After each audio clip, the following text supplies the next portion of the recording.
Hi ಎಲ್ರಿಗೂ ನಮಸ್ಕಾರ. ಶಾಂತಮಾರ್ಗ ಮತ್ತು ನಂಜೇಶ್ ಮೈಂಡ್ಸೆಟ್ ಯೂಟ್ಯೂಬ್ ಚಾನಲ್ಲಿಗೆ ತಮಗೆಲ್ಲರಿಗೂ ಸ್ವಾಗತ ಸುಸ್ವಾಗತ ಅಂತ ಹೇಳ್ತಾ ಇವತ್ತಿನ ವಿಡಿಯೋ ಟಾಪಿಕ್ ಏನಪ್ಪ ಅಂತ ಅಂದರೆ ರೀಸೆಂಟಾಗಿ KE ಅವರು ಕಂಡಕ್ಟ್ ಮಾಡಿದಂತಹ ಪೊಲೀಸ್ ಕಾನ್ಸ್ಟೇಬಲ್ ಎಕ್ಸಾಮ್ನ ಕ್ವಶನ್ ಪೇಪರ್ನ ಡಿಕೋಡ್ ಮಾಡೋದಕ್ಕೆ ಬಂದಿದ್ದೀನಿ. ಇಲ್ಲಿ ಉತ್ತರವನ್ನು ಕಂಡುಹಿಡಿಯುವಂಥದ್ದು ನಮ್ಮ ಉದ್ದೇಶ ಆಗಬಾರದು. ಕ್ವಶನ್ಸು ಎಲ್ಲಿಂದ ಬರ್ತಾ ಇದ್ದಾವೆ ಮತ್ತು KE ಅವರ ಮೈಂಡ್ಸೆಟ್ನ ನಿಮಗೆ ಅರ್ಥ ಮಾಡಿಸೋದಕ್ಕೆ ಬಂದಿದ್ದೀನಿ. ಆ ಮೈಂಡ್ಸೆಟ್ನ ಅರ್ಥ ಮಾಡಿಸೋದಕ್ಕೆ ಬಳಸಿರುವಂಥ ಸೋರ್ಸಸ್ ಯಾವ್ದ್ಯಾವ್ದಪ್ಪ ಅಂತ ಅಂದರೆ ಶಾಂತಪ್ಪ ಸರ್ ಅವರು ಬರೆದಿರುವಂತಹ ಪೊಲಿಟಿ HYT ಬುಕ್ ಮತ್ತು ನಂದು ಓನ್ HYT ಪೊಲಿಟಿ ನೋಟ್ಸ್ ಮತ್ತು ಪ್ರೀವಿಯಸ್ ಇಯರ್ ಕ್ವಶನ್ ಪೇಪರ್ಸ್ನ ಬಳಸ್ಕೊಂಡು ಯಾವ ರೀತಿ ಕ್ವಶನ್ಸು ಡೈರೆಕ್ಟಾಗಿ ಬಂದಿದ್ದಾವೆ ಮತ್ತು ಥೀಮ್ಸು ಯಾವ ರೀತಿ ರಿಪೀಟ್ ಆಗ್ತಾ ಇದ್ದಾವೆ ಅಂತ ಹೇಳಿ ಕಾನ್ಸೆಪ್ಟ್ನ ಕ್ಲಾರಿಟಿ ಮುಖಾಂತರ ನಿಮಗೆ ಎಕ್ಸ್ಪ್ಲೈನ್ ಮಾಡ್ತಾ ಹೋಗ್ತೀನಿ. ದಯವಿಟ್ಟು ವಿಡಿಯೋನ ಕಂಪ್ಲೀಟಾಗಿ ನೋಡಿ. ಪೊಲಿಟಿ ಅರೌಂಡ್ 13 ಕ್ವಶನ್ಸ್ನ ಕೇಳಿದ್ದಾರೆ ಮತ್ತು 2 ಕ್ವಶನ್ನು ಎಥಿಕ್ಸ್ ಮೇಲೆ ಇದೆ, ಅದನ್ನು ಕೂಡ ಪೊಲಿಟಿಗೆ ಓವರ್ಲ್ಯಾಪ್ ಆಗುತ್ತೆ. ಮತ್ತು 1 ಕ್ವಶನ್ನು ಕರೆಂಟ್ ಅಫೇರ್ಸ್ ಮುಖಾಂತರ ಕೇಳಿದ್ದಾರೆ. ಅದು NS ರಾಜ ಸುಬ್ರಹ್ಮಣ್ಯಾಚಾರಿ ಅವ್ರದ್ದು ಅಂತ ಕಾಣಿಸುತ್ತೆ, ಮೇ ಬಿ ಅವ್ರದ್ದೇನೆ, ಚೀಫ್ ಡಿಫೆನ್ಸ್ ಸ್ಟಾಫ್ ಅವ್ರದ್ದು. ಅದನ್ನು ಕೂಡ ಶಾಂತಪ್ಪ ಸರ್ ಅವರು ತಮ್ಮ ಟೆಲಿಗ್ರಾಮ್ ಚಾನಲ್ನಲ್ಲಿ ಹಾಕಿದ್ರು, ಪಬ್ಲಿಕ್ ಟೆಲಿಗ್ರಾಮ್ ಚಾನಲ್ನಲ್ಲಿ HYT ಅಂತ ಹೇಳಿ. ಅದನ್ನು ಕೂಡ ಬಂದಿದೆ. ಒಂದೇ ಒಂದು ಕರೆಂಟ್ ಅಫೇರ್ಸ್ ಕ್ವಶನ್, 16 ಪೊಲಿಟಿಕ್ ಕ್ವಶನ್ನಲ್ಲಿ. ಹಾಗಾಗಿ ಸ್ಟ್ಯಾಟಿಕ್ಕಿಗೆ ನಾವು ಮಹತ್ವನ ಕೊಡಬೇಕಾಗುತ್ತೆ. ಮೊದಲನೇ ಕ್ವಶನ್ನಿಗೆ ಹೋಗೋದಕ್ಕೂ ಮುಂಚೆ ಯಾವ ರೀತಿ ಕ್ವಶನ್ ಪೇಪರಿಂದನೇ ಕ್ವಶನ್ನು ಬರುತ್ತೆ ಅಂತ ನಾನು ನಿಮಗೆ ಒಂದು ಚಿಕ್ಕದಾಗಿ ಒಂದು ಝಲಕ್ನ ತೋರಿಸ್ತೀನಿ. ಅದಕ್ಕೆ ತಗೊಂಡಿರುವ ಕ್ವಶನ್ ರೀಸೆಂಟಾಗಿ KE ಅವರು AE ಎಕ್ಸಾಮ್ನ ನಡೆಸಿರ್ತಾರೆ. ಯಾವತ್ತಪ್ಪ ಅಂತಂದರೆ ಜುಲೈ 4th 2026, ಒಂದು ತಿಂಗಳ ಹಿಂದೆ. ಈ PC ಕ್ವಶನ್ ಪೇಪರ್ ನಡೆಯೋಕ್ಕೂ, ಈ PC ಎಕ್ಸಾಮ್ ನಡೆಯೋದಕ್ಕೂ ಮುಂಚೆ ಅವತ್ತು ನಾನು ನಿಮಗೆ ನನ್ನ ಟೆಲಿಗ್ರಾಮ್ ಚಾನಲ್ನಲ್ಲಿ ಹಾಕಿರ್ತೀನಿ, ನ್ಯಾಚುರಲ್ ಗ್ಯಾಸ್ನ ಮಾರ್ಕ್ ಮಾಡಿ ಅಂತಂದರೆ CNGನ, ಇದು HYT, ನೀವು ಇದನ್ನು ಫೋಕಸ್ ಮಾಡಿ ಅಂತ ಹೇಳಿ ವಿತಿನ್ ಎ 1 ಮಂತ್ PC ಅದೇ KE ಅವರು ಕಂಡಕ್ಟ್ ಮಾಡಿದಂಥ PC ಎಕ್ಸಾಮ್ನಲ್ಲಿ ಇದೇ CNG ಮೇಲೆ ನೋಡಿ, ಇದೇ CNG ಮೇಲೆ, ಇದೇ ನ್ಯಾಚುರಲ್ ಗ್ಯಾಸ್ ಆದಂಥ CNG ಮೇಲೆ ಡೈರೆಕ್ಟಾಗಿ ಕ್ವಶನ್ನ ಕೇಳ್ತಾರೆ. ಇದೊಂದು ಉದಾಹರಣೆ. ಈ ಥರ ತುಂಬ ಕ್ವಶನ್ಸ್ ಇದ್ದಾವೆ. Attorney general, advocate general, fundamental rights, ಈ ಥರ ಬಂದಿದ್ದ ಕ್ವಶನ್ನೇ ಬಂದಿದ್ದಾವೆ ಆ ಕ್ವಶನ್ ಪೇಪರ್ಗೂ ಈ ಕ್ವಶನ್ ಪೇಪರಿಗೂ. ಹಾಗಾಗಿ ಹೇಳ್ತಾ ಇದ್ದೀನಿ, ಕ್ವಶನ್ ಪೇಪರಿಂದನೇ ಕ್ವಶನ್ನು ಬರುತ್ತೆ. ಯಾವುದೇ ಒಂದು ಆಥರ್ ಬುಕ್ನ ಓದೋದಕ್ಕೂ ಮುಂಚೆ ಆ ಬುಕ್ಕು ನಮಗೆ ಅಪ್ರೋಚ್ನ ಹೇಳ್ಕೊಡುತ್ತಾ ಅಂತ ನೀವು ಅರ್ಥ ಮಾಡಿಕೊಂಡು ಆಮೇಲೆ ಆ ಬುಕ್ನ ಓದಿ. ಇಲ್ಲ ಅಂದರೆ ಬುಕ್ನ ಓದಿ ಟೈಮ್ ವೇಸ್ಟ್ ಮಾಡಬೇಡಿ. ಒಂದೇ ಒಂದು ಪೊಲಿಟಿ ಸಬ್ಜೆಕ್ಟಿಗೆ ನೀವು 1000 ಪೇಜ್ ಇಲ್ಲ 800 ಪೇಜ್ ಇರುವಂತಹ ದೊಡ್ಡ ಬೃಹದಾಕಾರದ ಬುಕ್ಕನ್ನು ಓದುವಂಥ ಅವಶ್ಯಕತೆ ಇಲ್ಲ. 250 ಪೇಜಲ್ಲಿ ಬರೆದಿರುವಂಥ ಶಾಂತಪ್ಪ ಸರ್ ಬುಕ್ ಆದಂಥ ಪೊಲಿಟಿ ಬುಕ್ ಪ್ಲಸ್ ಇಲ್ಲ HYT ಕ್ಲಾಸಲ್ಲಿ ನೀವೇ ಓನಾಗಿ ಪ್ರಿಪೇರ್ ಮಾಡಿರುವಂತಹ PYQ ಆ್ಯಂಗಲ್ ನೋಟ್ಸ್, ಈ ನೋಟ್ಸ್ ಇತ್ತು ಅಂತಂದರೆ ಸಫಿಷಿಯಂಟ್. ಅಷ್ಟರಲ್ಲೇ ಪೊಲಿಟಿನ ನೀವು ಡೀಲ್ ಮಾಡಬಹುದು. ಮೊದಲನೇ ಕ್ವಶನ್, ಫಸ್ಟ್ನೇ ಕ್ವಶನ್ ಏನಪ್ಪ ಅಂತಂದರೆ 62ನೇ question, the member of UPSC are appointed by. UPSC ಮೆಂಬರ್ಸ್ನ ಯಾರು ಅಪಾಯಿಂಟ್ ಮಾಡ್ತಾರೆ ಅಂದರೆ ಸದಸ್ಯರನ್ನ, UPSCಲಿರುವಂಥ ಸದಸ್ಯರನ್ನ ಯಾರಪ್ಪ ಅಂತಂದರೆ easy question, president of India.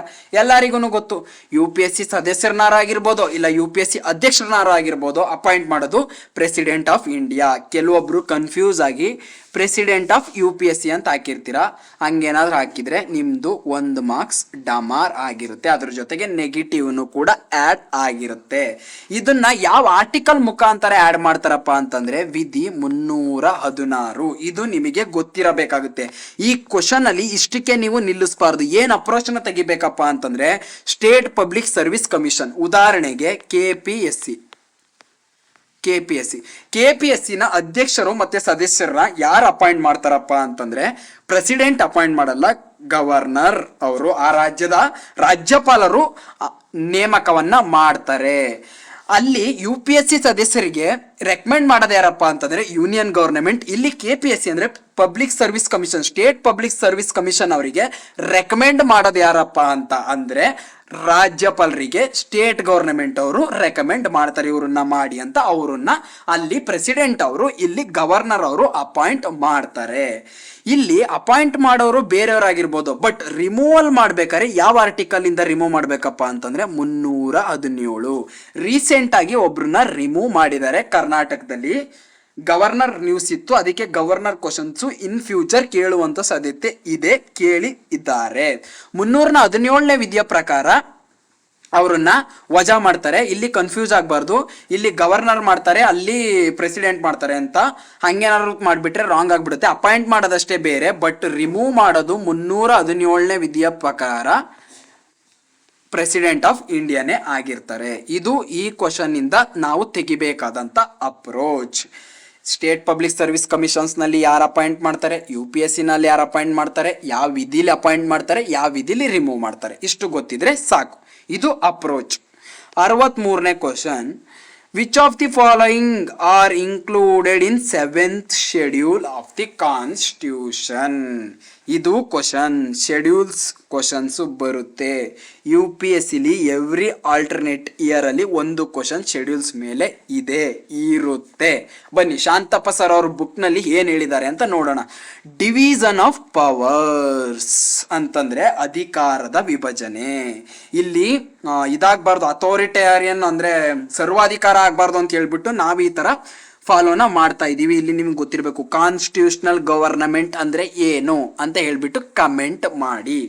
Sir schedules ಅಲ್ಲೂ ಕೂಡ ಇದ್ರ ಬಗ್ಗೆ ಮೆನ್ಷನ್ ಮಾಡಿದ್ದಾರೆ. ಅದ್ರ ಜೊತೆಗೆ ಎಕ್ಸ್ಟ್ರಾ ಇರಲಿ 7th ಶೆಡ್ಯೂಲ್ ಅವ್ರಿಗೆ ಗೊತ್ತು, ವೆರಿ ಇಂಪಾರ್ಟೆಂಟ್ ಅಂತ ಹೇಳಿ, ಹಂಗಾಗಿ ಅದನ್ನು ಸಪ್ರೇಟ್ ಆಗಿ ಮಾಡಿದ್ದಾರೆ ಇಲ್ಲಿ ಡಿವಿಷನ್ ಆಫ್ ಪವರ್ ಅಲ್ಲಿ. ಸರ್ ಏನ್ ಹೇಳ್ತಾರಪ್ಪ ಇಲ್ಲಿ ಅಂತಂದ್ರೆ 7ನೇ ಅನುಸೂಚಿ 3 ಪಟ್ಟಿಗಳನ್ನು ಒಳಗೊಂಡಿದೆ. ಇಷ್ಟೇ ಸಾಕು. ಈ ಲೈನ್ ಓದಿದ್ದವನು ಹಿಂಗೆ ಡೈರೆಕ್ಟ್ ಹಿಂಗೆ ಕಣ್ಮುಚ್ಕೊಂಡು union list, state list, concurrent list, ABC ಎಲ್ಲಿದೆ ಹುಡುಕಿ, D ಇಲ್ಲಿದೆ ಅಂತ ಹಾಕ್ಬಿಟ್ಟು ಟಿಕ್ ಹಾಕ್ಬಿಡ್ಬೋದು. ಬಟ್ ಇಷ್ಟನ್ನ ತೆಗೆಯೋದು ನಮ್ಮ ಉದ್ದೇಶ ಆಗುತ್ತಾ?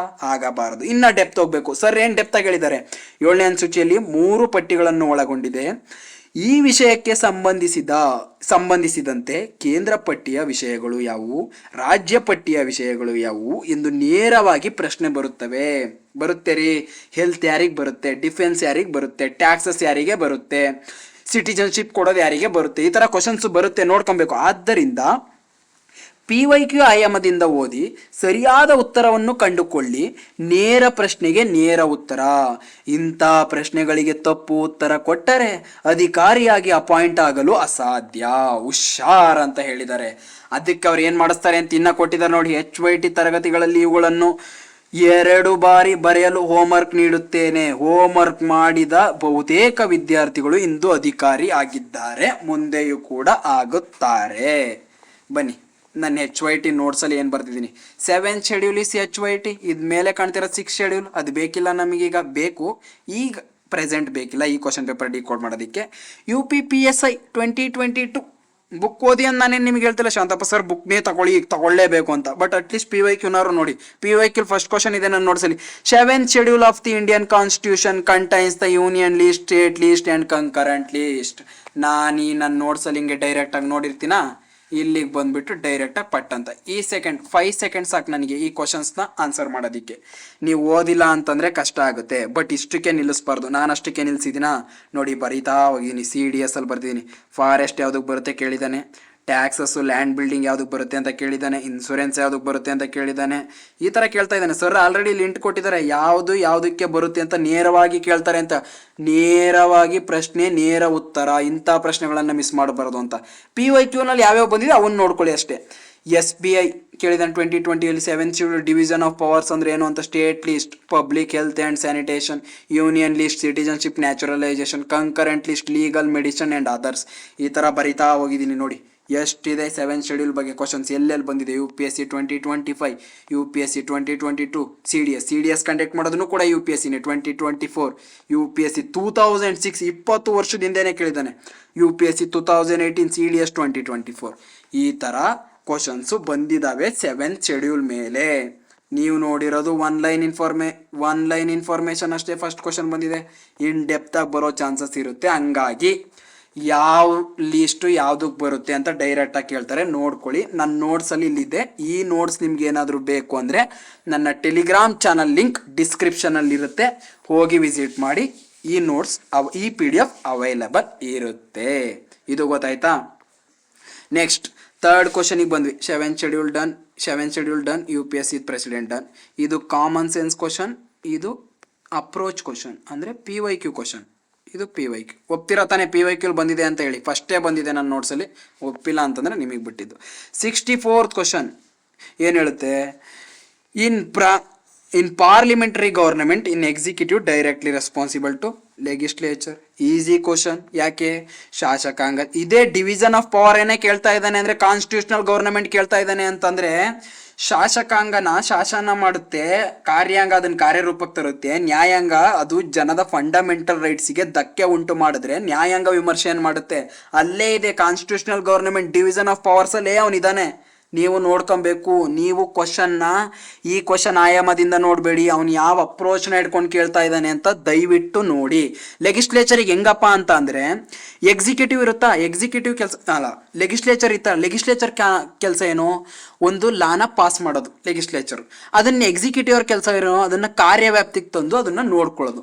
ಇವ್ರು ಕರೆಕ್ಟಾಗಿ ನೋಡ್ಕೊಂಡಿಲ್ಲ. ಇಲ್ಲ ಅಂತಂದರೆ ಇವರು ಯಾರಿಗೆ ಜವಾಬ್ದಾರಿ ಆಗಿರ್ತಾರೆ ಅಂತ ಕೇಳ್ತೀವಿ. ಯಾರಿಗೆ ಜವಾಬ್ದಾರಿ ಆಗಿರುತ್ತೆ? ಲೆಗಿಸ್ಲೇಚರಿಗೆ ಜವಾಬ್ದಾರಿ ಆಗಿರುತ್ತೆ. Simple common sense question. Presence of mind, basic polity ನಿಮಗೆ ಗೊತ್ತಿತ್ತು ಅಂತಂದರೆ ಈ ಕ್ವಶನ್ನ 100% ರೈಟ್ ಮಾಡಿರ್ತೀರ. 65ನೇ ಕ್ವಶನ್ ಹೇಳ್ತಾ ಇದೆ. ಇದಕ್ಕೆ ಈ ಬುಕ್ಕಲ್ಲಿ ಎಲ್ಲಿದೆ ತೋರಿಸಿ, PYQ ಎಲ್ಲಿದೆ ತೋರಿಸಿ. ತೋರಿಸ್ಬೋದು, ಅದನ್ನು ತೋರಿಸೋ ಅವಶ್ಯಕತೆ ಇದೆಯಾ ನೀವೇನೇ ಹೇಳಿ. 65 which part of the Indian constitution contains the emergency provisions. 18ನೇ ಭಾಗ ಇದಕ್ಕೆ ಆನ್ಸರ್. ಬಟ್ ಇದು ಇದಾಗಬಾರ್ದು. ಹಿಂದಿನ ಕ್ವಶನ್ಸಲ್ಲೂ ಕೂಡ ಕೇಳಿದ್ದಾನೆ. ಏನಂತ? ಯಾವ ಭಾಗಕ್ಕೆ ಬರುತ್ತೆ ಅಂತ. ನಿಮಗೆ ನೀವು ಪೊಲಿಟಿನ ಅವೇರ್ ಆಗಿ ಓದ್ತಾ ಇದ್ದೀರಾ, ಅಲರ್ಟ್ ಆಗಿ ಓದ್ತಾ ಇದ್ದೀರಾ ಅಂತ ಚೆಕ್ ಮಾಡ್ತಾ ಇದ್ದಾನೆ. ಯಾವ ಬುಕ್ನ ಓದ್ತಾ ಇದ್ದೀರಾ ಅಂತಲ್ಲ, ಅಟ್ಲೀಸ್ಟ್ ಇವ್ರಿಗೆ ಯಾವ ಭಾಗದಲ್ಲಿ ಬರುತ್ತಾ ಅಂತ. ಈಗ 18 ಇವತ್ತು ಎಮರ್ಜೆನ್ಸಿ ಪ್ರಾವಿಷನ್ನ ಕೇಳಿದ್ದಾನೆ. ನೆಕ್ಸ್ಟು ಫಂಡಮೆಂಟಲ್ ರೈಟ್ಸ್ ಕೇಳಲ್ಲ ಬಿಡಿ, 3ರಲ್ಲಿದೆ. ಅಮೆಂಡ್ಮೆಂಟ್ ಆಫ್ ದಿ ಕಾನ್ಸ್ಟಿಟ್ಯೂಷನ್ ಯಾವ ಪಾರ್ಟಲ್ಲಿ ಬರುತ್ತೆ ಅಂತ ಕೇಳ್ಕೊತಾನೆ. ಹಾಗಾಗಿ ಯಾವ ಭಾಗದಲ್ಲಿ ಸಂವಿಧಾನದ ಯಾವ ವಿಷಯಗಳು ಇದಾವೆ ಅಂತ ನೀವು ನೋಡಿಕೊಳ್ಳಬೇಕು. ಕ್ವಶನ್ಸು ಬರುತ್ತೆ ಗ್ರೂಪ್ C ಲೆವೆಲ್ನಲ್ಲಿ. 66th ಕ್ವಶನ್ ಏನಿದು? President rule. ಇದ್ರ ಬಗ್ಗೆ ನಾವೊಂದು ಸ್ವಲ್ಪ ಡೆಪ್ತಾಗಿ ನೋಡ್ಕೊಬೇಕು. ಅದನ್ನ ನೋಡ್ಕೊಬೇಕು ಅಂತಂದರೆ ನಿಮಗೆ ನಾನು ಹಿಂಟ್ನ ತೋರಿಸ್ಬೇಕು. PYQ ಇಂದನೇ ಹೆಂಗೆ ಕ್ವಶನ್ ಬರುತ್ತೆ ಅಂತ ನಾನು ನಿಮಗೆ ಹೇಳಬೇಕಲ್ಲ, ಇಲ್ಲಾಂದ್ರೆ ನೀವು ನಂಬಂಗಿಲ್ವಲ್ಲ. ಅದಕ್ಕೆ ಹೇಳ್ತಾ ಇದ್ದೀನಿ. ಪ್ರೊಕ್ಲೈಮೇಷನ್ ಅಂದರೆ ನಿಮಗೆ ಗೊತ್ತಿರಲಿ, ಇಂಗ್ಲೀಷಲ್ಲಿ ನಾನು ಮೆನ್ಷನ್ ಮಾಡ್ತಾ ಇದ್ದೀನಿ. ಯಾಕಪ್ಪ ಅಂತಂದರೆ ಕ್ವಶನ್ ಪೇಪರ್ ಕನ್ನಡದಲ್ಲಿ ತುಂಬ ಎರರ್ ಮಾಡ್ತಾರೆ. ಅವರು ಚೇಂಜ್ ಆಗಲ್ಲ. ಅವರಿಗೆ ಕಂಪ್ಲೇಂಟ್ ಮಾಡೋದ್ರ ಬದಲು ನಾವು ಚೇಂಜ್ ಆಗೋದು ಒಳ್ಳೆಯದು. ಬೇಸಿಕ್ ಇಂಗ್ಲೀಷ್ ನಿಮಗೆ ಗೊತ್ತಿರಲೇಬೇಕು. ಗೊತ್ತಾಗುತ್ತೆ ನೋಡಿ ಕ್ವಶನ್ ಪೇಪರ್ನ, ಇಲ್ಲ ಟ್ರಾನ್ಸ್ಲೇಟ್ ಮಾಡಿ ಗೂಗಲ್ ಟ್ರಾನ್ಸ್ಲೇಟ್ನ. ಪ್ರೊಕ್ಲೈಮೇಷನ್ ಅಂದರೆ ಘೋಷಣೆ. Emergency in the state under article 356 contains beyond 1 year. 1 year ಮೇಲೆ ಎಮರ್ಜೆನ್ಸಿ ಅಂದರೆ ಮತ್ತೆ ಕಂಟಿನ್ಯೂ ಆಗಬೇಕು ಅಂತಂದರೆ ಯಾರು ಪರ್ಮಿಷನ್ನ ಕೊಡಬೇಕು ಅಂತ? Election commission of India. Because ಅಲ್ಲಿ ಪ್ರೆಸಿಡೆಂಟ್ ರೂಲ್ ಅಂದ್ರೆ ಏನಪ್ಪ ನಿಮಗೆ ಬೇಸಿಕಲಿ ಗೊತ್ತಿರಬೇಕು. ಅಲ್ಲಿ ಕ್ವಶನ್ ಕೇಳಿರೋದು ಏನಂತ? ಪ್ರೆಸಿಡೆಂಟ್ ರೂಲ್ ಅಂದ್ರೆ ಏನು ಅಂತ ಕೇಳಿದ್ದಾನೆ. ಪ್ರೆಸಿಡೆಂಟ್ ರೂಲಲ್ಲಿ ತಪ್ಪಾಗಿರೋ ಹೇಳಿಕೆ. 1 second ಕ್ವಶನ್ನ ಓದ್ಬಿಡೋಣ, ನಿಮ್ಗೆ ಇನ್ನೊಂದ್ಸಲ ಕ್ಲಾರಿಟಿ ಬಂದ್ಬಿಡುತ್ತೆ. ಏನು ಕ್ವಶನ್ ಇದೆ? Which one of the following statement regarding to president rule impose state under the article 356 Indian constitution is not correct. ಯಾವ ಹೇಳಿಕೆ ತಪ್ಪಾಗಿದೆ ಅಬೌಟ್ ಪ್ರೆಸಿಡೆಂಟ್ ರೂಲ್ ಅಂದ್ರೂ ಒಂದೇನೆ. ಅದಾದ ನಂತರ ರಾಜ್ಯ ತುರ್ತು ಪರಿಸ್ಥಿತಿ ಅಂತಂದ್ರೆ ಸ್ಟೇಟ್ ಎಮರ್ಜೆನ್ಸಿ ಅಂದ್ರೂ ಒಂದೇನೆ. ಸಂವಿಧಾನ ಅಂತಂದ್ರೆ ಕಾನ್ಸ್ಟಿಟ್ಯೂಷನಲ್ ಎಮರ್ಜೆನ್ಸಿ ಅಂದ್ರೂ ಒಂದೇನೆ. ಅದರ ಅರ್ಥ ಸಂವಿಧಾನದ ಪ್ರಕಾರ ಅಲ್ಲಿನ ಸ್ಟೇಟ್ ಗವರ್ನಮೆಂಟ್ ಸರ್ಕಾರನ ನಿಭಾಯಿಸಕ್ ಆಗದೆ ಇರುವಂತ ಪರಿಸ್ಥಿತಿಯನ್ನ ಪ್ರೆಸಿಡೆಂಟ್ ರೂಲ್ ಬರುವಂಥದ್ದು, ಇಲ್ಲ ಕಾನ್ಸ್ಟಿಟ್ಯೂಷನಲ್ ಎಮರ್ಜೆನ್ಸಿ ಅಂತ ಹೇಳಿ ಕರೀತಾರೆ. ಅಂತಂದ್ರೆ ಇಲ್ಲಿ ಕೇಳಿದಾನೆ ಏನಂತ? ಹಿಂಟ್ ಕೊಟ್ಟಿದ್ದಾನೆ. ಆರ್ಟಿಕಲ್ 356 DSS ಬಿಲಿ ಕೇಳಿದಾನೆ 2018 ಏನಂತ? ಯಾರು ಅಸ್ತುನ ಕೊಡಬೇಕು 1 year ಮೇಲೆ ಪ್ರೆಸಿಡೆಂಟ್ ರೂಲ್ನ ಕಂಟಿನ್ಯೂ ಆಗೋದಕ್ಕೆ ಅಂತ. Election commission. ಯಾಕೆ ಅಂತಂದ್ರೆ ಸ್ಟೇಟ್ ಗೌರ್ಮೆಂಟು ಬಿದ್ದೋಗಿರುತ್ತೆ. ಅದಾದ್ಮೇಲೆ ಹೊಸ ಸರ್ಕಾರ ಬರಬೇಕು ಅಂತಂದ್ರೆ ಎಲೆಕ್ಷನ್ ನಡಿಬೇಕು ಅಂದ್ರೆ ಎಲೆಕ್ಷನ್ ಕಮಿಷನ್ ಅವರು ಎಲೆಕ್ಷನ್ನ ಕಂಡಕ್ಟ್ ಮಾಡಬೇಕು. ಅವ್ರ ಕೈಲಿ ಕಂಡಕ್ಟ್ ಮಾಡೋಕ್ಕಾಗ್ತಾ ಇಲ್ಲ ಅಂತಂದ್ರೆ ಮತ್ತೆ ನಮ್ಮ ಕೈಲಿ ಕಂಡಕ್ಟ್ ಮಾಡೋಕ್ಕಾಗಲ್ಲ, ಇನ್ನ ಸ್ವಲ್ಪ ದಿನ ಪ್ರೆಸಿಡೆಂಟ್ ರೂಲ್ ಮುಂದುವರಿಲಿ ಅಂತ ಅವರು ಹೇಳ್ತಾರೆ. ಇದು ಗೊತ್ತಿರಬೇಕು. ಕರ್ನಾಟಕ ಸಿವಿಲ್ ಪೊಲೀಸ್ ಇದರಲ್ಲೇ ಕೇಳಿದಾನೆ. ಸಿವಿಲ್ ಪೊಲೀಸಲ್ಲಿ ಕೇಳಿದಾನೆ. ಸಿವಿಲ್ ಅಲ್ಲೇನೆ ಏನಂತ? State emergency is related to article 356. ಈ ಕಾಲ ಹೋಯ್ತು ಸ್ವಾಮಿ, ಒಂದು ಲೈನ್ ಕೇಳ್ತಿದ್ದ ಕಾಲ ಹೋಯ್ತು. ದಯವಿಟ್ಟು ಹಿಂದಿನ ಕ್ವಶನ್ ಪೇಪರ್ ನೋಡಿ, ಅದೇ ಕ್ವಶನ್ ಪೇಪರಲ್ಲಿ ಬಂದಿದೆ, ಬಟ್ ಸ್ವಲ್ಪ ಡೆಪ್ತ್ ಬಂದಿದೆ. ನಿಮಗೆ ಇದನ್ನು ನಾನು ಎಕ್ಸಾಂಪಲಿಗೆ ತೋರಿಸ್ದೆ. ಇಲ್ಲಿ ಕೆಲವೊಂದು ನಿಮಗೆ ಪಾಯಿಂಟ್ಸ್ನ ಹೇಳ್ತೀನಿ ನೋಡಿ. ರಾಜ್ಯ ತುರ್ತು ಪರಿಸ್ಥಿತಿ ಇಲ್ಲ ನೋಡಿ ಸರ್ ಎಷ್ಟು ಚೆನ್ನಾಗಿ ಮೆನ್ಷನ್ ಮಾಡಿದ್ದಾರೆ ನೋಡಿ ಸ್ವಾಮಿ. ಯಾರು ಈ ಥರ ರಾಷ್ಟ್ರಪತಿ ಆಳ್ವಿಕೆ ಅಂದ್ರೂ ಒಂದೇನೆ, ರಾಜ್ಯ ತುರ್ತು ಪರಿಸ್ಥಿತಿ ಅಂದ್ರೂ ಒಂದೇನೆ, ಕಾನ್ಸ್ಟಿಟ್ಯೂಷನಲ್ ಎಮರ್ಜೆನ್ಸಿ ಅಂದ್ರೂ ಒಂದೇನೆ. ಇಲ್ಲಿ ಕೊಡ್ತಾರೆ ಸರ್ ಏನಂತ ಹೇಳ್ತಾರೆ, ಇಲ್ಲಿ ಸರಳ ಬಹುಮತ ಅಂತ ಕೊಟ್ಟಿದ್ದಾರೆ ರೀ ಸ್ವಾಮಿ. ನೋಡಿ, ಸರಳ ಬಹುಮತದೊಂದಿಗೆ ಇದನ್ನು ಪಾಸ್ ಮಾಡೋಕ್ಕಾಗುತ್ತೆ. 2 ತಿಂಗಳ ಅವಧಿಯೊಳಗೆ ಲೋಕಸಭೆ ಅನುಮತಿ ನೋಡಬೇಕು ಅಂದರೆ ಆಳ್ವಿಕೆ ಮಾಡ್ತಾ ಇರ್ತಾರೆ ರಾಷ್ಟ್ರಪತಿ ಅವರು. ಯಾರ ಹೆಸರಲ್ಲಿ ಯೂನಿಯನ್ ಗೌರ್ಮೆಂಟು ಇಂಡೈರೆಕ್ಟಾಗಿ ಮಾಡಿಸಿರ್ತಾರೆ, ಬಟ್ ಅವರು ನಾಮಕ ವ್ಯವಸ್ಥೆಗೆ ಇರ್ತಾರೆ ಮುಂದೆ. 2 ತಿಂಗಳೊಳಗೆ ಇವರು ಇದನ್ನು ಕೊಡಬೇಕು. ಅದಾದ ನಂತರ ಎವ್ರಿ 6 ಮಂತ್ಸಿಗೆ ಒಂಥರ ಪಾರ್ಲಿಮೆಂಟ್ ಅಪ್ರೂವ್ನ ಕೊಡಬೇಕು, ಕಂಟಿನ್ಯೂ ಮಾಡಬೇಕು ಅಂತಿತ್ತು ಅಂತಂದರೆ ಎಷ್ಟು ಚೆನ್ನಾಗಿ ಕೊಟ್ಟಿದ್ದಾರೆ ರೀ ಸರ್ರು. ಇದು ಹೆಚ್ಚು ಮಹತ್ವ ಹೊಂದಿದೆ.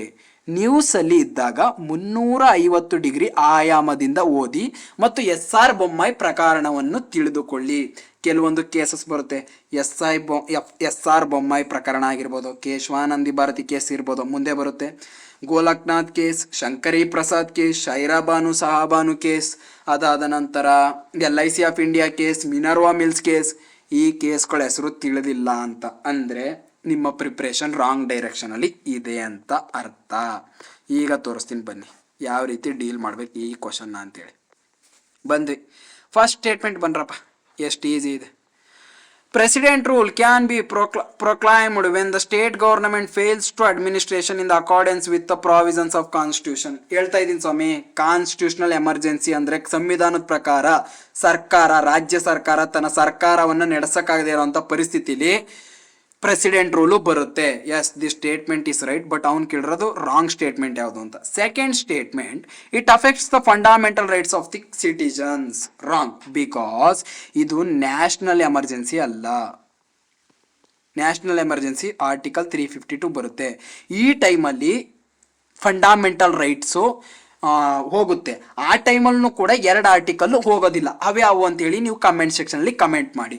ಬಟ್ ಇಲ್ಲಿ ಬರ್ತಾ ಇರೋದು ಸ್ಟೇಟ್ ಎಮರ್ಜೆನ್ಸಿ. ಸ್ಟೇಟ್ ಎಮರ್ಜೆನ್ಸಿ ಟೈಮಲ್ಲಿ ಏನಕ್ಕೆ ಫಂಡಮೆಂಟಲ್ ರೈಟ್ಸ್ಗೆ ಎಫೆಕ್ಟ್ ಆಗುತ್ತೆ? ಈ ಸ್ಟೇಟ್ಮೆಂಟ್ ರಾಂಗ್ ಇದೆ.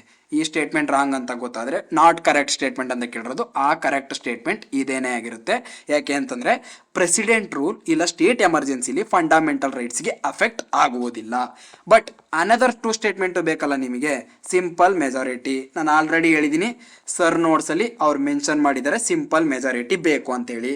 ಅದಾದಮೇಲೆ ಪಾರ್ಲಿಮೆಂಟ್ 2 ತಿಂಗಳೊಳಗೆ ಅಪ್ರೂವಲ್ ಕೊಡಬೇಕು. ಪ್ರತಿ 6 ಮಂತ್ಸಿಗೆ ಒಂದ್ಸಲೂ ಕೂಡ ಅಪ್ರೂವಲ್ ಕೊಡಬೇಕು, ಅದು ಕಂಟಿನ್ಯೂ ಆಗಬೇಕಂದ್ರೆ ಇಷ್ಟು ಗೊತ್ತಿರಬೇಕು. Fourth statement, the relationship of state which president rule imposed only change with the central government. Yes, ಮತ್ತೆ ಇನ್ನೂ ಒಂದು ಇನ್ಫಾರ್ಮೇಷನ್ ಗೊತ್ತಿರಬೇಕು, ಈ ಸ್ಟೇಟ್ಮೆಂಟನ್ನು ಕೂಡ ರೈಟ್.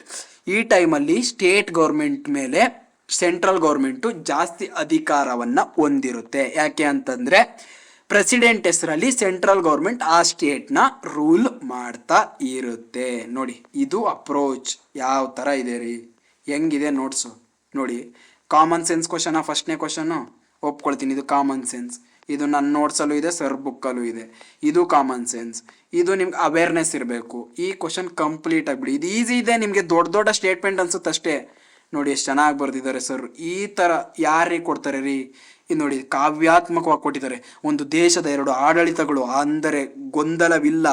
ಈ ಅದ್ಭುತ ಸಂತೋಲನದ ಹಿಂದಿರುವ ಅಧಿಕಾರ ಹಂಚಿಕೆಯ ಆ 3 ಪಟ್ಟಿಗಳ ಮರ್ಮವೇನು ಗೊತ್ತೇ? ಕೇಂದ್ರ ಮತ್ತು ರಾಜ್ಯಗಳ ನಡುವಿನ ಜವಾಬ್ದಾರಿಗಳನ್ನು ಇಷ್ಟೊಂದು ಕಾರಾಕೂರವಕ್ಕಾಗಿ ವಿಂಗಡಿಸಿದ ಸಂವಿಧಾನದ ಆ ಚಾಣಾಕ್ಷತೆಯನ್ನು ಅರಿಯಲು ನೀವು ಸಿದ್ಧರಿದ್ದೀರಾ? ನೋಡಿ, ಕಾವ್ಯಾತ್ಮಕವಾಗಿ ಬರೆದಿದ್ದಾರೆ. ಯಾಕೆಂದರೆ ನಮ್ಮ ಮನಸ್ಸಿಗೆ ಉಲ್ಲಾಸ ಆಗಬೇಕು ಅಂತೇಳಿ. ಸರ್ನು ಕೂಡ ಬರೆದಿದ್ದಾರೆ ಕೇಂದ್ರ ಪಟ್ಟಿಲಿ ಯಾವ್ಯಾವ ಇದ್ದೋ ಅಂತೇಳಿ. ಅವರು ನೋಟ್ಸಲ್ಲಿ ಕಂಪ್ಲೀಟ್ ಲಿಸ್ಟ್ ಇದೆ, ಬಟ್ ನಾನು ಅದನ್ನು ಕ್ರಾಪ್ ಮಾಡಿದ್ದೀನಿ. ನೋಡಿ, ಇದು PYQ ಇರುವಂತಹ ಆ ಒಂದು ಟಾಪಿಕ್ಸ್ಗಳು. ನೀವು ಅದನ್ನು ಬರ್ಕೊಬೇಕಾಗ್ಬುತ್ತೆ. ಈ PDF ಬೇಕು ಅಂತಂದರೆ ನನ್ನ ಚಾನಲಲ್ಲಿ ಅವೈಲಬಲ್ ಇರುತ್ತೆ, ಬಂದು ತೆಗೆದುಕೊಳ್ಳಿ, ಅದರ ಅನುಕೂಲವನ್ನು ಪಡ್ಕೊಳ್ಳಿ. ನೆಕ್ಸ್ಟ್ ನೋಡಿ, ಇಲ್ಲಿ ಬಂದಿದೆ, ಇವಕ್ಕೆ ಅಫೆಕ್ಟ್ ಆಗೋದಿಲ್ಲ. ಯಾವ ಟೈಮಲ್ಲಿ?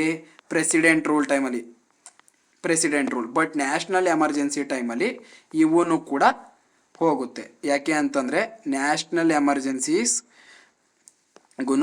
ಸ್ಟೇಟ್ ಎಮರ್ಜೆನ್ಸಿಗೂ ತುಂಬ ವ್ಯತ್ಯಾಸ ಇದೆ. ಒಂದು ಪರ್ಟಿಕ್ಯುಲರ್ ಸ್ಟೇಟ್ಗೂ ದೇಶದ ಎಮರ್ಜೆನ್ಸಿಗೂ ಇದು ಗೊತ್ತಿರಬೇಕಾಗುತ್ತೆ. ಇದು HYT ನೋಟ್ಸಲ್ಲಿರೋದೇನೆ. ಬನ್ನಿ ನೆಕ್ಸ್ಟ್ 67ನೇ ಪ್ರಶ್ನೆ ಏನು ಹೇಳ್ತಾ ಇದೆ? 67ನೇ ಪ್ರಶ್ನೆ, who was the provisional president of the constitutional assembly before the doctor Rajendra Prasad? ಅಂದರೆ ಪರ್ಮನೆಂಟ್ ಆಗಿ ಒಬ್ರನ್ನ ಅಧ್ಯಕ್ಷರು ಮಾಡೋದಕ್ಕೂ ಮುಂಚೆ ತಾತ್ಕಾಲಿಕ ಸದಸ್ಯರು ಮಾಡಿರ್ತಾರೆ. ಇದು ನೋಡ್ರಿ ಡೈರೆಕ್ಟ್ ಕ್ವಶನ್ PYQ ಇಂದ. ಡಾಕ್ಟರ್ ಸಚ್ಚಿದಾನಂದ ಸಿನ್ಹಾ. ಬನ್ನಿ ನೋಡಿ ಸರ್ದ್ರಲ್ಲೂ ಕೊಟ್ಬಿಟ್ಟಿದ್ದಾರೆ ಡಾಕ್ಟರ್ ಸಚ್ಚಿದಾನಂದ ಹಂಗಾಮಿ ಹಿಂಗೆ ಕೊಟ್ಟಿದ್ದಾನೆ. ಹಂಗಾಮಿ ತಾತ್ಕಾಲಿಕ ಅಧ್ಯಕ್ಷರು ಡಾಕ್ಟರ್ ಸಚ್ಚಿದಾನಂದ ಸಿನ್ಹಾ, ಪರ್ಮನೆಂಟ್ ರಾಜೇಂದ್ರ ಪ್ರಸಾದ್ ಅವರು ಅಂತೇಳಿ. ಬಟ್ ಇಲ್ಲಿ ತೋರಿಸಿ ಬನ್ನಿ, PYQ ಇಂದಾನೆ ಬರುತ್ತೆ ಸ್ವಾಮಿ. 2024 IAS UPSC ಕೇಳಿದಾನೆ ಇದು ಒನ್ಲೈನ್ ಕ್ವಶನ್ನ. Doctor Sachchidananda Sinha was the provisional president constitutional assembly before the Rajendra Prasad took over. ಈ ಕ್ವಶನ್ನ ನೋಡಿದ್ರೆ ಎಷ್ಟೊತ್ತು ಬೇಕ್ರಿ? 2 ಸೆಕೆಂಡ್ ಟಿಕ್ ಮಾಡೋದಕ್ಕೆ ಮುಗೀತು ಈ ಕ್ವಶನನ್ನು. ಬಟ್ ನಮ್ಮ ಉದ್ದೇಶ ಇದಾಗಬಾರದು. ಶ್ರೀ ರಾಜಗೋಪಾಲಾಚಾರಿ HYT ಇವ್ರ ಮೇಲೆ ಇರುವಂತಹ ಪ್ರೀವಿಯಸ್ ಇಯರ್ ಕ್ವಶನ್ಸ್ನ ಪ್ಲೀಸ್ ಅನಲೈಸ್ ಮಾಡಿ. ಮತ್ತು BN ರಾವ್, ನಾವು ಕರ್ನಾಟಕದವರಾಗಿರೋದ್ರಿಂದ ನೆಕ್ಸ್ಟ್ ಕರ್ನಾಟಕ ಗೌರ್ಮೆಂಟ್ ಎಕ್ಸಾಮ್ಸಲ್ಲಿ ಇವ್ರ ಮೇಲೆ ಕ್ವಶನ್ಸು ಬರುತ್ತೆ. ಅದಾದ ನಂತರ the OG original gangster the doctor BR Ambedkar ಅವ್ರು ಇಲ್ಲದೆ ಇರುವಂಥ ಕ್ವಶನ್ ಪೇಪರ್ ಇಲ್ಲ. ಅವರು ಬಾಸ್ ಗಾಂಧೀಜಿ ಅವ್ರು ಇಲ್ಲದೆ ಇರುವಂಥ ಕ್ವಶನ್ ಪೇಪರ್ ಇಲ್ಲ ಸ್ವಾಮಿ. ಪ್ಲೀಸ್ ಅವ್ರ ಮೇಲೂ ಕೂಡ PYQಸ್ನ ನೋಡಿಕೊಳ್ಳಿ. ಅದ್ರ ಬಗ್ಗೆ ಹೆಚ್ಚಿನ ಇನ್ಫಾರ್ಮೇಷನ್ ಬೇಕು ಅಂತಂದರೆ ಬನ್ನಿ ನನ್ನ ನೋಟ್ಸಿಗೆ ಹೋಗೋಣ. ಇಲ್ಲಿ ಕೊಟ್ಟಿದ್ದೀನಿ ಕಾನ್ಸ್ಟಿಟ್ಯೂಷನಲ್ ಅಸೆಂಬ್ಲಿ. ನೋಡಿದೆ ಅಧ್ಯಕ್ಷರು ಸಿಕ್ಬಿಟ್ರು, ತಾತ್ಕಾಲಿಕ ಅಧ್ಯಕ್ಷರು ಇವರಿದ್ರು, ಬಿಟ್ಟು ಅದೇ ನಾನು ನೆಕ್ಸ್ಟ್ ಎಕ್ಸಾಮ್ ಕ್ಲಿಯರ್ ಮಾಡ್ತೀನಿ. ಸುಳ್ಳು. ನೆಕ್ಸ್ಟ್ ಬರುವಂಥ ಎಕ್ಸಾಮ್ಸು ಟಫ್ ಇರುತ್ತೆ. KEA ಎಕ್ಸಾಮ್ನ ಕಂಡಕ್ಟ್ ಮಾಡ್ತಾ ಇರೋದು. ಕಾನ್ಸ್ಟಿಟ್ಯೂಷನಲ್ ಅಸೆಂಬ್ಲಿ ಬನ್ನಿ, ಇದರಲ್ಲಿ ಏನೇನಿತ್ತು? 1 member for 1 million people. 10 lakh ಜನಕ್ಕೆ ಒಬ್ಬ ಮೆಂಬರ್ ಇರ್ತಾ ಇದ್ರು ಆ ಟೈಮಲ್ಲಿ. 389 ಜನ ಮೆಂಬರ್ ಇರ್ತಾರೆ. ಅದರಲ್ಲಿ ಬ್ರಿಟಿಷ್ ಪ್ರಾವಿನ್ಸಸ್ ಇಂದ 296, ಪ್ರಿನ್ಸ್ಲಿ ಸ್ಟೇಟಿಂದ 93. ಇದರಲ್ಲಿ ಎಲೆಕ್ಟೆಡ್ ಇರ್ತಾರೆ ಅಂತಂದರೆ ಚುನಾವಣೆ ಮುಖಾಂತರನೂ ಎಲೆಕ್ಟ್ ಆಗಿರೋರು ಇರ್ತಾರೆ, ನಾಮಿನೇಟೆಡೂ ಕೂಡ ಇರ್ತಾರೆ. ವುಮೆನ್ಸ್ ಇರ್ತಾರ ಅಂತ ಕ್ವಶನ್ಸ್ ಬರುತ್ತೆ. 15 ವುಮೆನ್ಸ್ ಮೆಂಬರ್ ಕಾನ್ಸ್ಟಿಟ್ಯೂಷನಲ್ ಅಸೆಂಬ್ಲಿ. ಅದರಲ್ಲಿ 15 ಜನ ವುಮೆನ್ಸ್ ಇದ್ರು. ಸರೋಜಿನಿ ನಾಯ್ಡು ಆಗಿರ್ಬೋದು, ಕೃಪಲಾನಿ ಅವ್ರು ಆಗಿರ್ಬೋದು, ಈ ಥರ 15 ಜನ. ಸರೋಜಿನಿ ನಾಯ್ಡು ಅವ್ರ ಬಗ್ಗೆ PYQ ಚೆಕ್ ಮಾಡಿ. ಇದು ಅಡಲ್ಟ್ ಫ್ರಾಂಚೈಸಿನ ಅಂತ ಕೇಳ್ತಾನೆ. Wrong, not adult franchise. ವಯಸ್ಕ ಮತದಾನ ಪದ್ಧತಿ ಅಂತ ಇರ್ತದೆ. ಆಧಾರವಾಗಿರಲಿ ವಯಸ್ಕ ಮತದಾನ ಪದ್ಧತಿ ಬಂದಿದ್ದು ಯಾವಾಗ? 1951 ಮೊದಲ ಸಾರ್ವತ್ರಿಕ ಚುನಾವಣೆಯಿಂದ. ಅಂತಂದರೆ ಫಸ್ಟ್ ಟೈಮ್ ಸಾರ್ವತ್ರಿಕವಾಗಿ ಚುನಾವಣೆ ಆಗುತ್ತೆ ಗೊತ್ತಾ? ನೆಹರು ಎಲೆಕ್ಟ್ ಆಯ್ತಾರಲ್ಲ, ಆಗ್ಲಿಂದ ಬಂದಿದ್ದು. ಸಂವಿಧಾನ ಅಂಗೀಕಾರ ಆದ ನಂತರ ಬಂದಿರುವಂಥದ್ದು ಸಾರ್ವತ್ರಿಕ ಚುನಾವಣೆ. ಅಲ್ಲಿವರೆಗೂ ನಡೆದಿರೋದು ಎಲ್ಲಾನು ಕೂಡ ನಾಟ್ ಅಡಲ್ಟ್ ಫ್ರಾಂಚೈಸಿ. ಕೊಟ್ಟಿದ್ದೀನಿ ನೋಡಿ ಸ್ವಾಮಿ ಯಾವ ಥರ ಇದೆ. ಈ ಥರ ಕ್ವಶನ್ನ ನೀವೆಲ್ಲರೂ ಡಿಕೋಡ್ ಮಾಡಿರ್ತಾರೆ, ಚಾನ್ಸೇ ಇಲ್ಲ. ನೀವು ಓದಿದ್ರಿ ಟೆಕ್ಸ್ಟ್ ಬುಕ್ನ ಓದ್ರಿ, 800 ಪೇಜ್ ಓದಿದ್ರಿ, 8 ಕ್ವಶನ್ ಅಟೆಂಡ್ ಮಾಡ್ತಾ ಇಲ್ಲ.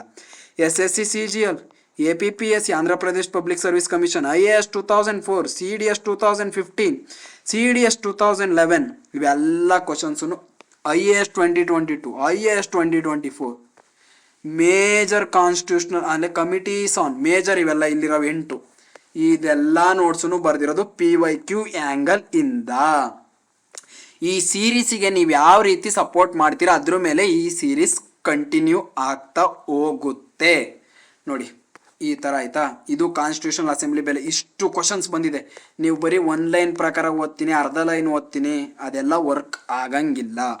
ಇದು ಈ ಕ್ವಶನಲ್ಲಿ ಇರುವಂಥ ಅಪ್ರೋಚ್. ಇವರು 3 ಜನನೂ ನೋಡ್ಕೋಬೇಕು. ಇವ್ರು 4 ಜನನೂ ಇಂಪಾರ್ಟೆಂಟ್. ಇವರು 1 ಲೈನ್ ಕೇಳಿದ್ರು, ಇದು ರೈಟು, ಇದು ನಾನು ರಾಂಗ್ ಮಾಡಿಬಿಟ್ಟೆ ಅಂತ ಬಿಟ್ಟು ಹೋದರೆ ಆಗಿಲ್ಲ. ಆ ರೀತಿ ಮಾಡಬೇಡಿ, ರಾಂಗ್ ಅದು.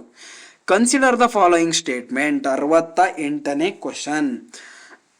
The constitution of India defines the basic structure in the term of federalism, secularism, fundamental rights and democracy. Wrong ಸ್ವಾಮಿ. ಯಾಕೆ ಅಂತ ಅಂದರೆ ಹೇಳ್ತೀನಿ ಕೇಳಿಸ್ಕೊಳ್ಳಿ.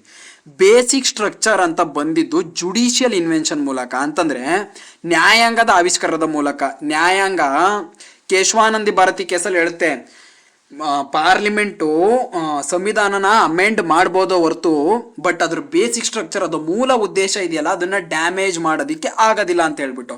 ಹಂಗಾಗಿ ಈ ಸ್ಟೇಟ್ಮೆಂಟ್ ರಾಂಗ್. ಈ ಸ್ಟೇಟ್ಮೆಂಟ್ ರೈಟ್, ಬಟ್ ಈ ಸ್ಟೇಟ್ಮೆಂಟಿಗೆ ಪ್ರೂಫ್ ಬೇಕಲ್ಲ ನಿಮಗೆ. ಆ ಬುಕ್ಕಿಂದ ಬಂದಿದೆ, ಈ ಬುಕ್ಕಿಂದ ಬಂದಿದೆ. ರಾಂಗ್ ರೀ. ಶಾಂತಪ್ಪ ಸರ್ ಮಾಡಿರುವಂಥ ಪೊಲಿಟಿ HYT ಕ್ಲಾಸಿಂದ ಬಂದಿದೆ ಸ್ವಾಮಿ. ಡೈರೆಕ್ಟ್ ಕ್ವಶನ್ ರೀ. ಒಂದು ಚೂರು ಚೇಂಜ್ ಇಲ್ಲ ನೋಡ್ರಿ. ನಾನು ಬರ್ದಿರೋದು ಇದನ್ನು 4 ತಿಂಗಳು ಹಿಂದೆ 3 ಸ್ಪೈರಲ್ ಬುಕ್ ಬರ್ದೀನಿ ಪೊಲಿಟಿ ಒಂದು ಸಬ್ಜೆಕ್ಟಿಗೆ. ಬಟ್ ಅಷ್ಟು ಅವರ್ ಬೇಕಿಲ್ಲ, 2 ಅವರ್ ಸಾಕು. 2 ರಿಂದ 2.5 ಅವರ್ 3 ಸ್ಪೈರಲ್ ಬುಕ್ನ ಓದೋದಕ್ಕೆ. ಅದು ಆ HYT ಕ್ಲಾಸ್ಗೆ ಇರುವಂಥ ತಾಕತ್ತು. Basic structure of the constitution ಬರ್ಸಿದ್ದಾರೆ. ಬೇಸಿಕ್ ಸ್ಟ್ರಕ್ಚರ್ ಇಸ್ HYT ಅಂತೇಳಿ. ನ್ಯಾಯಾಂಗದ ಆವಿಷ್ಕಾರ, ಜುಡಿಷಿಯಲ್ ಇನ್ವೆನ್ಷನ್. ನೋಡಿ, ಆಸ್ ಇಟ್ ಈಸ್ ಸ್ಟೇಟ್ಮೆಂಟ್ ಏನು ಬಂದಿದೆ ಅದೇ ಥರ ಬಂದಿದೆ. The constitution never define basic structure. ಅಲ್ಲಿ ಡಿಫೈನ್ ಅಂತ ಕೇಳಿದಾನೆ, ಇಲ್ಲಿ ನೆವರ್ ಅಂತಂದ್ರೆ ನಾಟ್. ಯಾವಾಗಲೂ ಡಿಫೈನ್ ಮಾಡಿಲ್ಲ ಬೇಸಿಕ್ ಸ್ಟ್ರಕ್ಚರ್ನ. It is a judicial invention created in Kesavananda Bharati case 1973. ಆಮೇಲೆ ಇನ್ನ ಕೊಟ್ಟಿದ್ದಾನೆ ನೋಡಿ, ಇನ್ನ ಡೆಪ್ತ್ ಆಗಿ ಅಲ್ಲಿ ಏನು ಕೊಟ್ಟಿದೆ ಅದೇ ಇದೆ. ಈ ಒಂದು ಎಲಿಮೆಂಟ್ಸ್ ಲಿಸ್ಟೆಡ್ ಫೆಡರಲಿಸಮ್. ಸ್ವಾಮಿ ಇದನ್ನು ನಾನೇನು ಎಕ್ಸಾಮ್ ಬಂದ್ಮೇಲೆ ಬರ್ದಿರೋದಿಲ್ಲ, 3 ತಿಂಗಳು ಹಿಂದೆನೇ ಬರ್ದಿರೋದು. Secularism, funda FR democracy are not exclusively are officially defined as a basic structure in the constitution. ನೋಡಿ ಕೊಟ್ಟಿದ್ದಾನೆ, not listed, never define basic structure, never define basic structure. But ಅವನೇನಂತ ಕೇಳಿದ್ದಾನೆ, ಇಟ್ ಡಿಫೈನ್ಸ್ ಬೇಸಿಕ್ ಸ್ಟ್ರಕ್ಚರ್ ಅಂತ ಕೇಳಿದ್ದಾನೆ. ಹಂಗಾಗಿ ಆ statement wrong ಆಗುತ್ತೆ. ನೋಡಿ, ಇಲ್ಲಿ ಟರ್ಮ್ ಆಫ್ ಫೆಡರಲಿಸಮ್ ಈ ಥರ ವರ್ಡ್ಸ್ ಇದೆ, ಬಟ್ ಆ ವರ್ಡ್ಸ್ ಬೇಸಿಕ್ ಸ್ಟ್ರಕ್ಚರ್ನ ಡಿಫೈನ್ ಮಾಡೀತೆ ಅಂತ ಎಲ್ಲೂ ಕೂಡ ಬರ್ದಿಲ್ಲ. ಬಟ್ ಇಂಡೈರೆಕ್ಟ್ ಆಗಿ ಹೇಳುತ್ತೆ ಬೇಸಿಕ್ ಸ್ಟ್ರಕ್ಚರ್ನ ಮಾಡಂಗಿಲ್ಲ ಅಂತ. ಯಾವ ಕೇಸಲ್ಲಿ? ಕೇಶವಾನಂದಿ ಭಾರತಿ ಕೇಸ್ನಲ್ಲಿ. ಅದು ನಿಮಗೆ ಗೊತ್ತಾಗಬೇಕು. ಸೆಕೆಂಡ್ ಸ್ಟೇಟ್ಮೆಂಟ್ ಏನಿದೆ? The constitution of India provide for judicial review to safeguard the citizens liberty and preserve the ideals of which constitution based. Yes, the statement is right. But original constitution judicial ರಿವ್ಯೂನ ಎಲ್ಲೂ ಕೂಡ judicial review ಅಂತ mention ಮಾಡಿಲ್ಲ. But judicial ರಿವ್ಯೂನ ಕೆಲವೊಂದು ಆರ್ಟಿಕಲ್ಗಳ ಮೂಲಕ ಅದು ರಿವ್ಯೂ ಮಾಡುತ್ತೆ. ಉದಾಹರಣೆಗೆ ಆರ್ಟಿಕಲ್ 226 ಇಲ್ಲ ಆರ್ಟಿಕಲ್ 13. 1 ಸೆಕೆಂಡ್ ಬನ್ನಿ, ನಿಮ್ಗೆ ಅದನ್ನು ನಾನು ತೋರಿಸ್ಬಿಡ್ತೀನಿ. ಬನ್ನಿ ಸ್ವಾಮಿ, ಇಲ್ಲೇ ಬಂತು ನೋಡಿ. ಇದು HYT ನೋಟ್ಸ್. SSC MTS ಅಲ್ಲಿ ಕೇಳಿದಾನೆ ಏನಂತ? Laws inconsistent with derogation of the fundamental rights mentioned in article 13. Derogation ಅಂತಂದ್ರೆ ಏನು? ಇನ್ಕನ್ಸಿಸ್ಟೆಂಟ್ ಅಂತಂದ್ರೆ, ಡಿರೋಗೇಷನ್ ಅಂದ್ರೆ ಅವಹೇಳನ ಅಂತಂದ್ರೆ ಅದು ಸಿಟಿಜನ್ಸ್ಗಳ ತಮ್ಮ ಫಂಡಮೆಂಟಲ್ ರೈಟ್ಸ್ಗೆ ಧಕ್ಕೆ ತರುವಂತೆ, ಇಲ್ಲ ಅಂತಂದ್ರೆ ಒಪ್ಪದೇ ಇರುವಂತಹ ಒಂದು ಕಾನೂನಾಗಿದ್ರೆ ಅದು ಇನ್ಕನ್ಸಿಸ್ಟೆಂಟ್, ಶೂನ್ಯ ಅಂತ ಹೇಳ್ಬಿಡುತ್ತೆ ಸುಪ್ರೀಂ ಕೋರ್ಟ್. ಅದು ಎಲ್ಲಿ ಮೆನ್ಷನ್ ಇದೆ? ಲೇಖನ 13ರಲ್ಲಿ ಮೆನ್ಷನ್ ಇದೆ. ಎಲ್ಲ ಕಡೆನೂ ಅದನ್ನೇ ಬರ್ದಿದ್ದೀನಿ ನೋಡ್ರಿ ಇಲ್ಲಿ. ಅದೇ ಇನ್ಕನ್ಸಿಸ್ಟೆಂಟ್, ಇಲ್ಲೇ ಬರ್ದಿದ್ದೀನಿ ಇನ್ಕನ್ಸಿಸ್ಟೆಂಟ್ ನೋಡಿ. ಆರ್ಟಿಕಲ್ 13ನಲ್ಲಿ ಎಲ್ಲಿ ಬರ್ದಿರೋದು? HYT ನೋಟ್ಸಲ್ಲಿ. ಕ್ವಶನ್ ಏನಂತ ಬಂದಿರೋದು? ಜುಡಿಷಿಯಲ್ ರಿವ್ಯೂನ ಮಾಡುತ್ತೆ ಅಂತ ಬಂದಿದೆ. Yes, it is right. ಅಂದರೆ India provide judicial review safeguard the citizens liberty. Yes, ವಿವಿಧ ಆರ್ಟಿಕಲ್ಗಳ ಮೂಲಕ ಸೇಫ್ ಗಾರ್ಡ್ ಮಾಡುತ್ತೆ ಏನ? ಸಿಟಿಜನ್ಸ್ ಲಿಬರ್ಟಿನ. ಅದು ಆರ್ಟಿಕಲ್ 13 ಇರ್ಬೋದು, ಆರ್ಟಿಕಲ್ 226 ಇರ್ಬೋದು. ಈ ಆರ್ಟಿಕಲ್ಗಳ ಮೂಲಕ ಅದು ಇನ್ಕನ್ಸಿಸ್ಟೆಂಟ್ ಆಗಿರಬೇಕು ಅಂತಂದರೆ ಫಂಡಮೆಂಟಲ್ ರೈಟ್ಸ್ಗೆ ಧಕ್ಕೆ ತರುವಂಥದ್ದು ಯಾವುದೇ ಕಾನೂನಾಗಿದ್ರು ಕೂಡ ಅದು ಶೂನ್ಯ, ಅದು ಅರ್ಥವಿಲ್ಲದ್ದು ಅಂತ ಹೇಳಿ ವಿಮರ್ಶೆನ ಮಾಡುತ್ತೆ. ಬಟ್ ಒರಿಜಿನಲ್ ಕಾನ್ಸ್ಟಿಟ್ಯೂಷನಲ್ಲಿ ಜುಡಿಷಿಯಲ್ ರಿವ್ಯೂ ಅನ್ನೋ ಪದ ಮೆನ್ಷನ್ ಇಲ್ಲ. ಇದು ನಿಮಗೆ ಗೊತ್ತಿರಬೇಕು. ಈ ಕ್ವಶನಿಗೆ ಯಾವ್ದು ರೈಟ್ ಆಗುತ್ತಪ್ಪ ಅಂತಂದರೆ B only is correct. Next ಬನ್ನಿ, 69th ಕ್ವಶನ್. ಏನು ಹೇಳುತ್ತಪ್ಪ 69th ಕ್ವಶನ್? 69th ಕ್ವಶನಿಗೆ ಹೋಗೋದಕ್ಕೂ ಮುಂಚೆ ಇನ್ನೂ ಒಂದು ನಿಮಗೆ ಅಪ್ರೋಚ್ ಹೇಳ್ತೀನಿ.